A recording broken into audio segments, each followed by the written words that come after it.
Hello Virgo, welcome to Guruma Hindi tarot. और ये reading है 12 अप्रैल से लेके 18 अप्रैल तक की।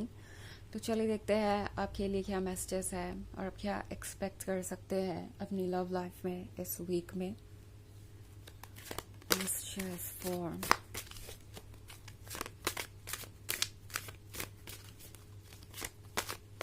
Virgo's.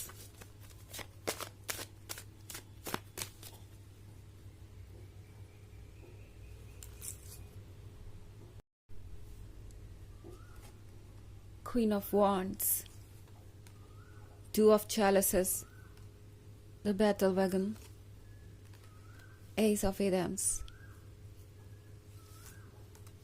and the Crown. Okay. So हमारे पास है Ace of Adams।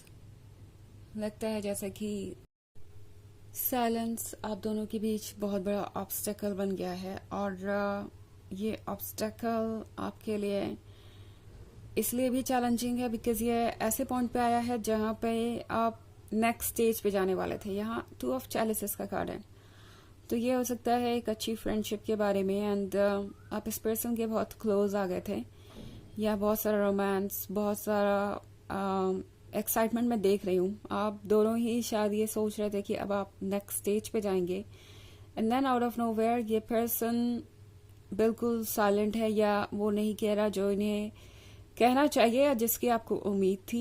ये पर्सन नेक्स्ट स्टेज में इंटरेस्टेड नहीं नज़र आ रहा और ये चीज़ आपको परेशान कर रही है। ऑब्वियसली किसी को भी ये बात परेशान करेगी। सो आप ओवर रिएक्ट नहीं कर रहे हैं एंड जहाँ तक बात है 2 ऑफ चैलिसेस की, तो ये भी दर्शाता है कि आपने किसी चीज़ को साथ मिलकर अभी अभी डिसाइड किया था या कोई ऐसी चीज़ जिसको लेके आप बहुत खुश थे, आपने सेलिब्रेट किया था एंड आपको लगा था कि चीज़ें अब यहाँ से अच्छी होती जाएंगी, आगे सब कुछ ठीक होगा। बट फिलहाल आपको ये ऑब्स्टेकल नज़र आ रहा है एंड आपको लग रहा है कि ये पर्सन अचानक से ही बदल गया, इन्होंने आपसे इंटरेक्ट करना बंद कर दिया या अब वैसे कम्युनिकेट नहीं कर रहा है जैसे कि आप चाहते थे, या कोई आपसे वादा किया और अब उस वादे को ये पूरा करते हुए दिखाई नहीं दे रहे, मुकर गए अपने वादे से। और ये बात आपको यहाँ रोक रही है। द बैटल वैगन के साथ मैं कंफ्यूजन देख रही हूँ। ओके, आपको ऐसा लग रहा है जैसे कि आप तो पूरी तरीके से प्रिपेयर्ड है आगे बढ़ने के लिए, बट आगे बढ़ने के लिए कोई रास्ता नहीं है, आगे बढ़ने के लिए कोई सही डायरेक्शन नहीं है और ये सिचुएशन ऑब्वियसली बहुत ज़्यादा अनोइंग है और शायद आप ये सोच रहे हैं कि पता नहीं ये पर्सन क्या सोच रहा है, इनके दिमाग में चल क्या रहा है, ये ऐसे क्यों बिहेव कर रहे हैं, क्यों इतने साइलेंट हो गए हैं। क्वीन ऑफ वॉन्ड्स के यहाँ होने का मतलब है कि टैरो आपसे कह रहा है कि अपने ऊपर भरोसा रखिए एंड आपको ज़रूरत नहीं है कि आप किसी और पे डिपेंडेंट हो, बिकॉज आप डिपेंडेंट नहीं हैं। ऑब्वियसली मेरा कहने का मतलब ये नहीं है कि आप इस पर्सन पे डिपेंडेंट है या आप इस पर्सन पे अपनी जिम्मेदारी डाल रहे हैं। कहने का मतलब ये है कि आप अपनी खुशियों के लिए इस पर्सन पे डिपेंडेंट हो गए। लाइक वो जैसे बिहेव करते हैं उसे लेके आपकी लाइफ में खुशियाँ आती है, वो अगर आपसे दूर चले जाते हैं तो आप अपसेट हो जाते हैं। अगर इस तरह की कोई सिचुएशन है तो टैरो आपको याद दिलाना चाहता है कि आप कौन हैं। ओके, आप हैं ये क्वीन ऑफ वॉन्ड्स। आपका हायर सेल्फ कह रहा है वर्गो कि आपको अपने वर्थ को समझने की ज़रूरत है। आप स्मार्ट है, कॉन्फिडेंट है और किसी भी चैलेंज से डील कर सकते हैं। एंड जहाँ तक इस पर्सन का सवाल है, ये पर्सन अपने कंफर्ट जोन के अकॉर्डिंग या अपनी चॉइसेस के अकॉर्डिंग अपने फैसले ले रहा है। कभी आपको यस कह रहा है, कभी आपको नो कह रहा है और आप इस पर्सन के यस और नो से डील करते करते एग्जॉस्ट हो चुके हैं, परेशान हो चुके हैं और शायद कुछ हद तक आप एडजस्टमेंट्स करने की भी कोशिश कर रहे थे। आपने खुद में वो बदलाव लाने की कोशिश की जो आपको लगा कि इस रिलेशनशिप के लिए ज़रूरी है और जो आप दोनों को क्लोज लाएगी। आप दोनों एक दूसरे को समझ पाएंगे बेहतर ढंग से। बट टैरो पूछ रहा है कि क्या इतना कुछ करने के बाद भी आप वहाँ पहुँचे हैं जहाँ आपको होना चाहिए। बिकॉज लियो, पता नहीं मैंने क्यों बोला, हो सकता है यहाँ द क्रोन का कार्ड है, आप किसी लियो से डील भी कर रहे हो, बट साइन को भी हो सकता है ऑफकोर्स। तो वर्गो, ये सोचने वाली बात है कि क्या आपको वहाँ से खुशी मिल रही है जहाँ पे आप उसे ढूंढ रहे हैं। एंड यहाँ पे द क्रोन के कार्ड होने का मतलब ये भी है कि आपके अंदर स्ट्रेंथ है एंड आप ऑब्वियसली गाइडेड है। ओके, आपकी स्ट्रेंथ को भी किस डायरेक्शन में आपको यूज करना है ये आपको ध्यान देना पड़ेगा। बिकॉज अगर आपके पास विल पावर और स्ट्रेंथ हो और अगर आप जानते ही ना हो कि उसे आपको कैसे यूज करना है तो वो किसी काम की नहीं है। सो द क्रोन का कार्ड आपसे कह रहा है कि अपने मन की बात सुनिए। ये जो ओल्ड वुमेन आप इस कार्ड पे देख रहे हैं वो आपके मन की आवाज को दर्शाती है, आपके इंट्यूशन को, आपके एक्सपीरियंस को। तो उन चीजों को इग्नोर मत कीजिए लियो। फिर से मैंने लियो बोला, शायद फिर से इस लायन को देख कर ही, क्योंकि यहाँ लियो एनर्जीज है बहुत स्ट्रॉन्ग। तो ये जो भी आपके मन में है ये आपको गाइड कर रहा है। ओके, ये मत समझिए कि ये बस आपके रैंडम थॉट्स है और यूं ही कहीं से आ जाते हैं, नहीं। ये आपकी सोल की वॉइस है, इसे सुनना जरूरी है और इसके अकॉर्डिंग चलना जरूरी है अगर आप इस सिचुएशन से बाहर आना चाहते हैं तो। हालांकि ये एक जनरल रीडिंग है, ये सबसे रेजोनेट नहीं करेगी, एनर्जी रिवर्स हो सकती है अगर आप क्रॉस वॉचर हैं। इसके अलावा अगर आप पिछले वीक की रीडिंग या ईयरली रीडिंग देखना चाहें 2024 के फर्स्ट क्वार्टर की, क्योंकि सेकेंड क्वार्टर आ तो चुका है मगर उसकी रीडिंग मैं कर नहीं पाई हूँ। जैसे ही मुझे मौका मिलेगा मैं उसकी रीडिंग भी अपलोड कर दूंगी।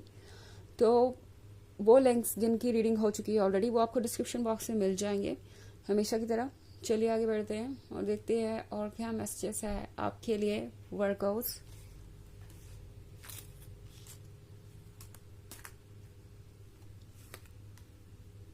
Three of Wands, the Star, Two of Wands, Page of Pentacles, and the World 3. तो हमारे पास है Two of Wands। Two of Wands के साथ ये पर्सन बहुत कंफ्यूज लग रहा है। ये पर्सन समझ नहीं पा रहा कि इस वक्त वो करे क्या, एंड इसलिए ये बहुत वियर्ड एक्ट कर सकते हैं। कभी आपको लगेगा कि ये पर्सन खुश है और इस रिलेशनशिप को कंटिन्यू करना चाहता है, फिर आपको हो सकता है ये भी लगे अग्रही मूवमेंट की ये पर्सन आपको अवॉइड कर रहा है और शायद इंटरेस्टेड नहीं है इसे आगे ले जाने में। ऐसा इसलिए है क्योंकि ये पर्सन अपने दिल और दिमाग के बीच कंफ्यूज है। दिमाग इनसे कह रहा है कि अगर ये अपने कंफर्ट जोन में रहते हैं, एक्स्ट्रा एफर्ट नहीं करते हैं तो इनकी लाइफ कंफर्टेबल रहेगी, चैलेंजेस फेस करने नहीं पड़ेंगे और जो भी लाइफ इन्हें दे रही है अगर ये उसमें ही एडजस्टमेंट कर ले तो लाइफ इससे बेहतर नहीं हो सकती, उन्हें कोई चेंजेस लाने नहीं पड़ेंगे। एक तरफ तो दिमाग इनसे कह रहा है कि इन्हें अपने कंफर्ट जोन में रहना चाहिए, कुछ अलग करने की ज़रूरत नहीं है, कुछ ऐसा करने की ज़रूरत नहीं है जिसके लिए उन्हें बहुत सारे बदलाव लाने पड़े या बहुत एफर्ट करना पड़े।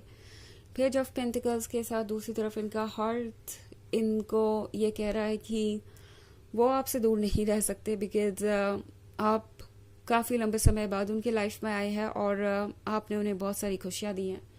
ये कुछ ऐसा ही है जैसे कि उन्होंने कोई पिक्चर क्रिएट की हो और उस पिक्चर में लाइफ आ गई, तो कुछ ऐसा ही इस पर्सन को फील होता है। इन्हें लगता है जैसे कि आप उनके लिए ही बनाए गए हैं, जैसे कि उनकी कोई चेक लिस्ट पूरी हो गई हो आपसे मिलके, लाइक उन्हें अपने लवर में क्या क्या चाहिए, एंड उन्हें इस बात को लेके बहुत ज़्यादा सिक्योर महसूस होता है कि वो आपके साथ रिलेशनशिप में है। बट देन इस रिलेशनशिप में रहने के लिए जिन चैलेंजेस को फेस करना पड़ेगा उसके लिए पर्सन प्रिपेयर्ड नहीं नजर आ रहा। द स्टार के कार्ड के साथ ये पर्सन लगता है जैसे लॉस्ट है और बहुत ज़्यादा फोकस कर रहा है उन चीज़ों पे जो इतनी इम्पॉर्टेंट नहीं है। ये पर्सन लगातार फॉलो कर रहा है इस स्टार लाइट को जो कि उतनी इम्पॉर्टेंट नहीं है जितना सन या मून, बट फिर भी इस पर्सन को लगता है कि उन्हें यही फॉलो करना चाहिए, किसी और चीज़ को ये प्रायोरिटी बना सकते हैं। 3 of Wands and the world 3। तो ये सिचुएशन और कॉम्प्लिकेटेड इसलिए है क्योंकि ये पर्सन इस पर गिव अप भी नहीं कर पा रहा और आपको नो भी नहीं कह पा रहा। द वर्ल्ड 3 के साथ अभी भी बस खुद ब खुद चीज़ें चेंज होने का वेट कर रहे हैं, कोई एफर्ट कर नहीं रहे और इसी वजह से ये सिचुएशन और ज़्यादा कॉम्प्लिकेटेड हो गई है। ओके, चलिए देखते हैं आपके लिए ऑरेकल मैसेज क्या है वर्गोस।